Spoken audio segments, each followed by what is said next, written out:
Tepat 1450 tahun silam, lahir seorang anak laki-laki yang tanpa disangka bisa merubah secara signifikan kondisi dunia hingga saat ini.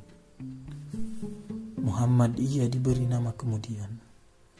Lahir bersama visi dan misi besar sebagai pembawa risalah kenabian terakhir, dengan tugas merubah kondisi tatanan sosial pada saat itu, yang terkenal dengan sebutan zaman jahiliyah atau zaman kebodohan, di mana pada saat itu kondisi sosial sangat kacau. Pembunuhan menjadi hal yang biasa, diskriminasi terhadap perempuan di segala lini kehidupan, serta kejahatan-kejahatan sosial lainnya yang biasa terjadi pada saat itu. Maka disebut zaman jahiliyah karena ada kebodohan secara moral, secara etika, dan secara sosial. Mempunyai tugas besar untuk merubah kondisi sosial pada saat itu. Wahyu pertama yang diterima pada usia 40 tahun justru berkaitan dengan perintah membaca. Bacalah wahai Muhammad dengan menyebut nama Tuhanmu yang menciptakan. Dia telah menciptakan manusia dari segumpal darah. Bacalah, dan Tuhanmu lah yang maha mulia, yang mengajar manusia dengan pena. Dia mengajarkan manusia apa yang tidak diketahuinya. Jika kita baca secara tekstual, wahyu yang turun adalah perintah membaca, yang secara konotasi berkaitan dengan buku dan tulisan.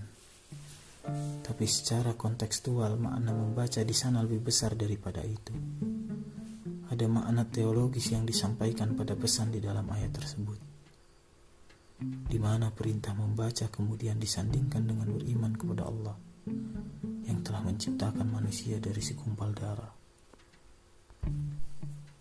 Secara kontekstual terdapat makna yang mendalam dalam ayat tersebut, bahwa perubahan yang dilakukan oleh seorang Muhammad sebagai nabi harus diawali dengan membaca teks dan lingkungan sekitar.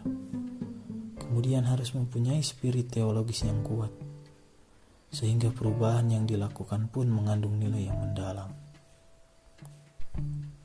Sebagaimana tugas pertama risalah Muhammad ketika dakwah di Mekah adalah bagaimana mengembalikan manusia kepada tauhid untuk mengesahkan Allah.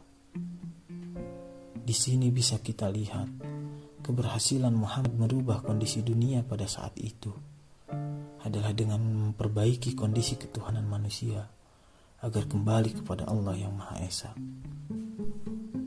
Maka akan selalu ada kaitan yang begitu erat antara perubahan sosial dengan kondisi spiritual yang terjadi pada pelaku perubahan tersebut, di mana jika kita lihat keberhasilan Muhammad dalam merubah kondisi dunia pada saat itu sangat ditentukan oleh kondisi hubungan yang baik antara dia dengan Allah Subhanahu wa Ta'ala.